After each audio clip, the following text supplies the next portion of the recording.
Insieme abbiamo messo VAI e Covid e abbiamo trasformato una criticità in opportunità commerciali di promozione. La montagna che aiuta in maniera solidale il mare promuove la montagna e la montagna promuove il mare all'interno di un Veneto appunto solidale. È solidale ma guarda anche all'economia il progetto lanciato da Eraclea Mare, dove da oggi i posti nelle spiagge libere saranno delimitate dal legno di vaia, arrivato direttamente dall'altopiano dei 7 comuni, 2 emergenze, un unico obiettivo, garantire un'estate in sicurezza nell'era del Covid tra allarmi e allarmismi. Le postazioni serviranno a garantire i distanziamenti e flussi più ordinati, soprattutto nei weekend con l'arrivo dei pendolari e questo senza brutture. Qualche mese fa eravamo davanti ai plexiglass con delle veri e propri recinti all'interno appunto della spiaggia che erano assolutamente da dimenticare e brutti anche da vedere. Quindi oggi ci sono delle prerogative minime, delle disposizioni minime, su queste però bisogna porre la massima attenzione. Dalla spiaggia libera a quella regolamentata, quindi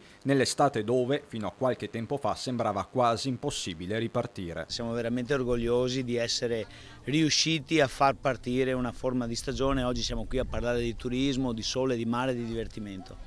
Un'estate contrassegnata dal chilometro zero e dal turismo interno, dove ancora riecheggia la polemica innescata dallo spot della Locride, dove si diceva senza fronzoli che le spiagge del nord non erano sicure. Il nostro mare sicuramente non può competere con certi mari del sud per quanto riguarda le acque cristalline, ma semplicemente perché noi abbiamo il fondo sabbioso. Però ricordo che tutta la costa veneta è bandiera blu, quindi questo è un mare che è pulito, a differenza magari di altri luoghi dove l'acqua può sembrare più cristallina ma in realtà non è pura o è più inquinata di quella che in effetti è da altre parti.